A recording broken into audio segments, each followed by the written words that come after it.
everyone, and welcome to Community Connection, your window to the world around you. Good politics is what it's about today. We have with us gubernatorial candidate, Mr. Mark Schauer. Welcome to Community Connection. Thank you, Siham. It's great to be here. And it's great to have you here. Thank you. Hope for Michigan. Yes. Everyone has hope for Michigan Yes. in their minds and in their Yes. hearts and in their thoughts. You are running for governor of the state of Michigan. Tell us, what was your vision and what was your reasoning for wanting to have this position in the state of Michigan? It's born out of a love and passion for Michigan. I was born and raised here, lived my whole life here except for during college a couple of semesters where I studied, one in Philadelphia, another semester in Mexico. My life has been here.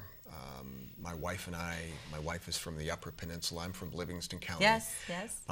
My dad was a high school teacher. He was a science teacher.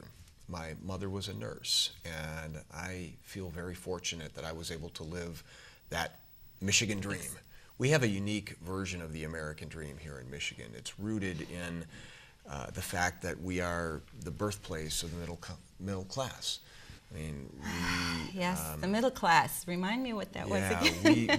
we work hard, and you know that middle class, this Michigan dream, has really been put at risk the last nearly 4 years of our current governor's policies. You know, to cut $1 billion from public education. We'll talk a lot about education, I think, I'd like during to do our that, time, absolutely. Where our teachers are teaching in more crowded classrooms. You know, as the son and grandson, my grandmother was a first grade teacher, and I used to run Head Start, by the way. I believe that public education really is the silver bullet. Public education, you know, the way to make Michigan more competitive, give all of our kids a chance to succeed. But he's cut $1 billion from public education, raised taxes on retiree pensions, which is a broken promise and is hurting a lot of seniors, raised their property taxes too, raised taxes on working families and even the working poor, all to give a $1.8 billion corporate tax break for companies that even outsource jobs. That it's not working, and it's hurting people, it's hurting our communities. We'll talk more about what's happened to communities too, and it's produced the third worst unemployment rate in the country here. That's not our Michigan. So my vision for Michigan is one where we build an economy from the bottom up and the middle out, not from the top down, that we build an economy that gives everyone a chance, and it's rooted in education, strong, healthy communities, supporting small businesses, rebuilding our infrastructure, which we desperately need, valuing and protecting our Great Lakes and our natural resources, because it's the right thing to do, and they're also economic drivers for us. But all of these things add up to creating an economy that works for everyone, not just for a few. Absolutely, and you mentioned a whole gamut of things. But I want to talk about education. Yes. And I come from a background of educators as well. My husband is a educator, principal, very much into the school system, and has felt those changes and those cuts. And really, it's the students who are there on the receiving end of this. Exactly. But explain to me something, because I'm confused. Governor Schneider says that there's a 3% increase in spending per pupil. Right.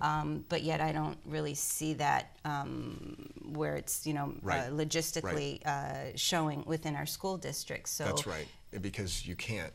You see exactly the opposite. I mean, it's fascinating. Our current governor 4 years ago campaigned as a tough nerd, right?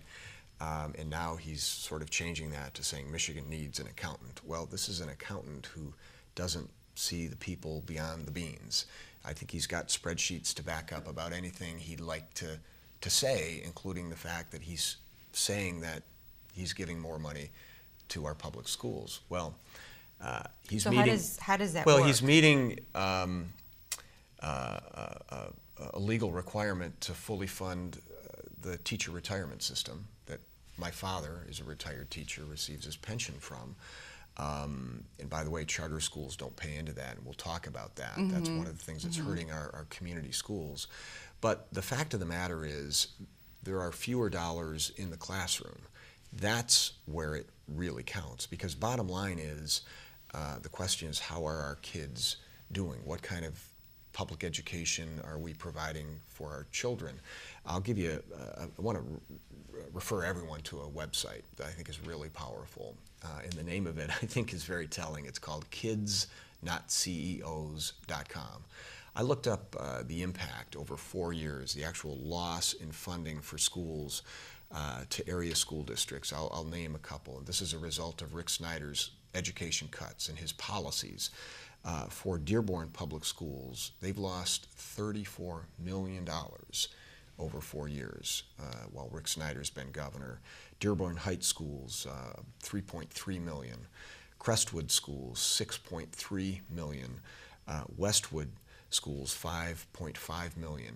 So you total that all up, that's approaches $50 million just in area lost revenue for education. And so what's happening, and you don't have to take my word for it. I mean, you know from your husband being a former educator that kids are learning in more crowded classrooms. There are basic educational programs and services. There aren't there things like libraries or librarians or arts or physical education or vocational educational services aren't there. Services have been privatized, which have an impact, and I'll talk about that. Mm-hmm. And part of what's also contributing to this is Rick Snyder believes in this sort of corporate model for everything. He's the CEO, he's an accountant, that's what he believes. And so they've systematically been privatizing education. Michigan towards charter schools, towards charter more schools, of a business rather than charter a public. schools and these virtual schools.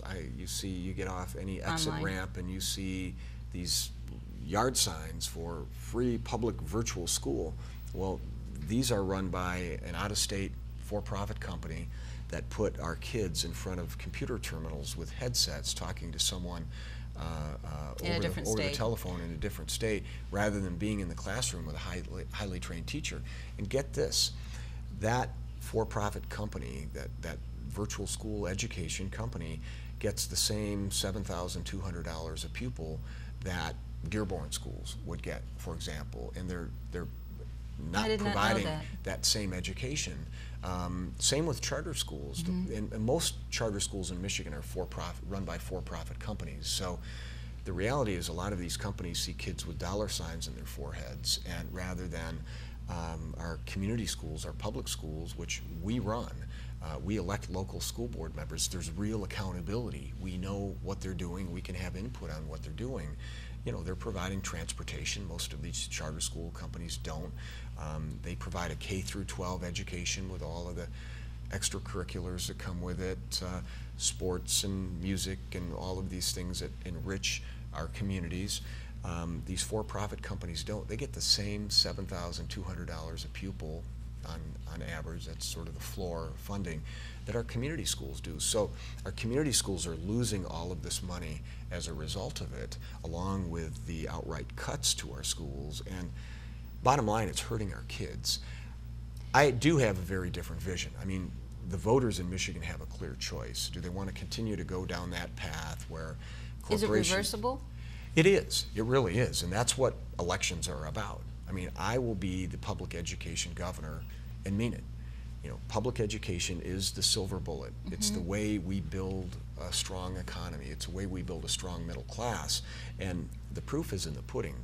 We can compare Michigan, where we really have been in a race to the bottom. This trickle-down economics, the $1.8 billion corporate tax break, all these private contracts, whether they're to charter schools and virtual schools or to prison food service like Aramark, which is a total failure, to caring for our veterans, to furniture contracts the state doesn't need, to the governor's cousin.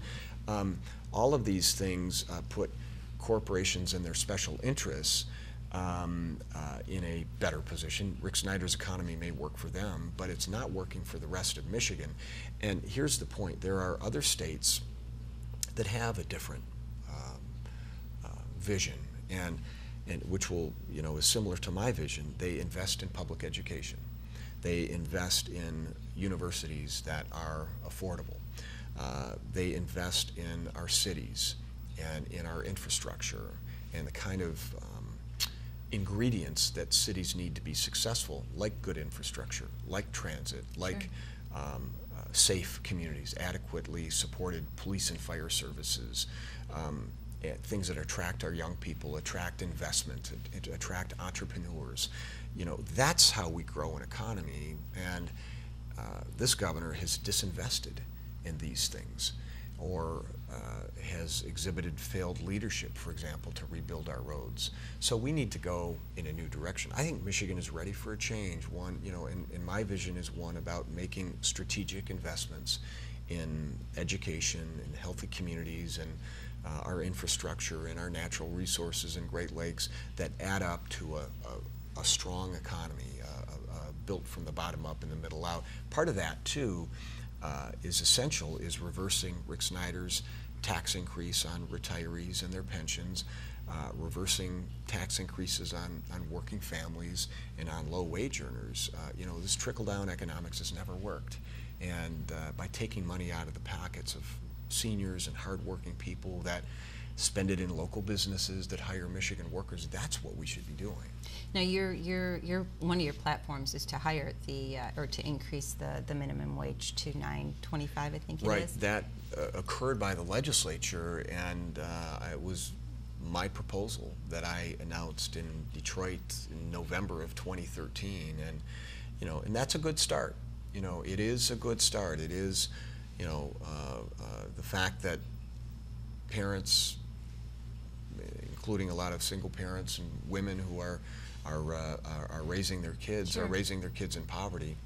I mean, we're better than that here in Michigan. How does that affect the business owner, though, in terms of raising that? I mean, do we have a balanced field where that would? Right. I've done a lot of research, and I've been doing this for years. I used to work for an anti-poverty agency well before I even thought about politics as a way to help people and help communities. The research is very clear that it doesn't cost jobs. That's always the threat from, you know, the other side, is that you know, the sky will fall and workers will lose their jobs. That doesn't happen. What happens and small businesses will have more of a. What happens is businesses have less worker turnover on the job, which is a benefit. You know, turnover is costly. Sure. They have more highly trained workers. They have more loyal, dedicated workers when they earn a better wage. So by having a stronger workforce with less turnover, a stronger commitment to the business, that helps businesses. And then there's this: when employees have a higher wage, they have more money that they can spend in that business or other local businesses. That's the way you grow an economy, when people can put money into businesses. You know, Henry Ford understood that 100 years ago, that when you pay workers a wage where they can actually afford the company's product, that makes sense. And that's really the philosophy behind people earning a living wage. And minimum wage, raising the minimum wage to $9.25 is a start. But we've got a lot of other things we need to do to grow the economy, including, you know, it's really amazing to me that, you know, this governor would come in and raise taxes, not just on retirees, not just on working families, but on those minimum wage earners. He raised their taxes to pay for a big corporate tax break, even when companies sent their jobs overseas. That's the wrong approach. You know, I'm very sensitive when it comes to the elders, our seniors, our retirees, and for some reason I sense that they have really taken the brunt, even in their health care benefits. You know, my parents are elderly, and I find that, you know, they're on a limited budget, and yet a lot of that is going towards health care these days, more so than before. So, what's your vision on that? I know there's an issue. You know, I was very much for the Obamacare as well, and but there's so many glitches in that. So how do we move forward with that? Well, the good news, the changes that need to be made. The Affordable Care Act, Medicare, was actually strengthened under the Affordable Care Act, and I was in Congress. I went to Congress at a very tough time for our state and our country. I was elected in 2008. Our economy was in free fall. The auto industry was on the verge of extinction. Sure. and Wall Street's practices it brought the economy almost to the abyss. And so I was there at a key time to help rescue the economy. I was there and worked with President Obama and great people like John Dingell to make sure we rescued the auto industry. It was a very important time. Rick Snyder, by the way, called the auto rescue overblown. He's wrong. You know, we see you know, Chrysler just reported almost a 20% gain. You know, we're back to auto sales of, you know, 2006 or so. I mean, it really is amazing. That was a necessary evil, but very it was necessary, certainly necessary. and I was very proud to be there when it counted. But the Affordable Care Act is also very important to seniors, families, our economy. But for seniors, Medicare was strengthened. That was done in a number of ways. There were overpayments made to these sort of a privatized model of Medicare. Their overpayments were reduced. The prescription drug benefit to Medicare, that was very poorly designed in the first place. There was this donut hole that seniors fell into. They received coverage to a point, and then they sort of fell in to this donut hole with no coverage and until they made it to the other side. If they actually made it there financially, that donut hole is shrinking and is eventually being closed, so seniors are saving money on their prescription costs. So there's a real benefit there, and Medicare is stronger as a result. But here in Michigan, you know, what the Snyder pension tax has done to seniors, as well as cutting back the homestead property tax exemption, is hurting a lot of retirees and seniors in Michigan. I can't tell you how many retirees I talk to everywhere I go around the state, and I've campaigned in every one of our 83 counties already, which, look at the map. Wow. This is a big, beautiful state. It's a big, it helps that I have grandkids in the UP that I would like to visit, but it's a big, beautiful state. But I'll never forget this man in Atlanta, Michigan, which is the elk capital. It's sort of up here, up here in the mitten, northeastern Michigan, and he said to me, I've got 1,600 reasons to want to unelect Rick Snyder as governor and put you in office. And I knew something was coming. And he said, that's how much more I pay a year in income tax as a result of Snyder's pension tax. Now, he's a retired postal worker who doesn't collect Social Security. So his pension is all he has. And he's been cut over $100 a month, $1,600 a year. I hear that story all the time. Seniors that are paying $2,000 more a year in income tax, $3,000 more a year as a result of Snyder's pension tax. And, you know, for this accountant governor to say, well, that's not a tax increase, we closed a loophole. Again, this is a bean counter who doesn't see the people beyond the beans. These are real people, our family members that are living on fixed incomes. And that's what I think is morally wrong. It's when you have people that are living on fixed incomes. What do we expect these retirees, maybe that is their answer, to go out and get another job to make up for that lost income? It's hurting them, and again, it hurts our economy by taking money out of our economy that they'd be spending in local restaurants, local Main Street businesses. Absolutely. You know, we opened the show up saying that, you know, Michigan is a middle class kind of state, and I do see that shrinking. I do see that going away, and you have the two levels, which you know, you see more of that sort of you know overseas and what have you, because they don't have the structure that we do. But I'm seeing that dissipating, and it's very you know, it's not who we are uncomforting. here. Absolutely, especially, you know, with our auto industry and with you know, the right to work has been a factor there too. Absolutely. It's you know, I've done a lot of research, you know, this trickle-down economics, and I guess that's what Rick Snyder believes, and his party has historically believed that. What trickle-down economics, meaning you give folks at the top and corporations tax cuts and expect the jobs to trickle down, what happens is there's greater income disparity. So folks at the top do better. You know, folks at the top are doing better under Rick Snyder's policies, but at the expense of everybody else. And right to work for less, and I'm a union member, and I see firsthand the contributions that the labor movement makes to training a skilled workforce, to helping to build our state in a way that's safe and provides quality. But right to work for less has proven in other states to drive down wages for all workers, not just union workers. So it's another Snyder policy that weakens our economy and drives down wages. And go back to Henry Ford. You know, he knew the value of a wage that people could live on and support business. Absolutely.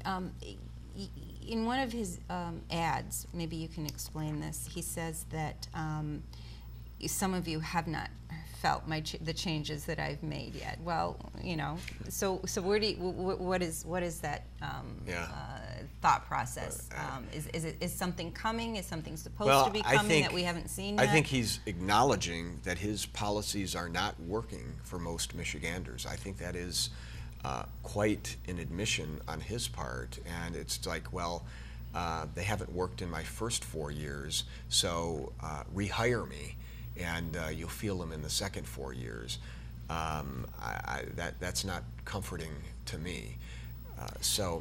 Definitely an acknowledgement there that something is not, you know, affecting in the right way a large amount of individuals. That's exactly right. I mean, and it's what I've been hearing from Michiganders all around the state, and these are the same Michiganders that have given me input to help me develop my jobs plan, which, by the way, people can read by going to my website. It's markschauer.com. It's SCHAUER, markschauer.com/jobs plan. But it's that input from people that aren't benefiting from Rick Snyder's policies that want to see me take Michigan in a different direction. We've got an emergency manager, of course, right. And a lot of the different cities too have played around with instilling an emergency manager, and that's scary for any city, I think, in any state. So, what's your vision on that? I mean, are we still looking for a long-term kind of manager to manage our issues that we have elected officials to do? I have a different approach. First of all, what's happened here is that this governor not only has cut schools, he cut higher education, including great public institutions like U of M Dearborn and others, by 15% when he first came into office, but cut funding, it's called revenue sharing, from the state to cities and counties, which has affected their ability to fund law enforcement and fix potholes and so forth. Well, the police chief in Inkster said, I can't do this anymore. I don't have the tools. Well, I cannot and that's police the point. The city. That's the point. So cities have been driven into financial crisis, along with other reckless, Wall Street policies and the collapse of property values, and a loss of manufacturing jobs, which are slowly are coming back as a result of the auto rescue. So Rick Snyder's remedy then is, after the voters rejected Public Act 4, which is the prior emergency manager law, they in the legislature, in a lame duck session in the dark of night, passed a nearly identical version of that, and now they're appointing these all-powerful emergency managers to financially distressed cities and school districts all around the state. And that's not a strategy for building healthier communities or building healthy community public schools. So I have a different approach. I first will value our schools and our communities. Our cities and healthy communities are engines of economic growth and investment. So we have to make sure we restore cut revenue sharing funding and funding that's been cut to our schools. We need to provide some economic development tools, many of which were taken away. I was at a meeting last night, and an individual who has a lot of experience with the Michigan Economic Development Corporation, the governor's economic development arm, was talking to me about the number of tools that were taken away from local economic developers and local communities to help create jobs. We need to provide cities and local communities the tools to help businesses to create jobs. Okay, so we need to do that. But then for communities that still find themselves in financial trouble, I have a more proactive approach. I've thought about it this way. I would call them financial transition teams. Provide some expertise, some tools, some resources to help those communities realize the revenue picture that they have, help them in a partnership kind of way to develop budgets where they can live within those means, but provide that ongoing support. You know, the problem with emergency managers are they are all powerful. They completely disregard local elected bodies and local elected officials. They have the power, this is amazing, to undo or completely ignore collective bargaining agreements. They're only accountable to one person. That's the governor. That's not how our democracy should work. And I've done a lot of reading about this, where folks who have been emergency managers, or in the past they were called emergency financial managers under the old law, and city officials who have worked under this kind of process, they talk about that it would be much more beneficial to have a collaborative kind of relationship, because ultimately cities or locally elected school boards will run these cities or school districts. It's better to have that kind of partnership rather than an adversarial kind of relationship. I'll tell you one more quick story. In Muskegon Heights, this is a school district that was in financial distress.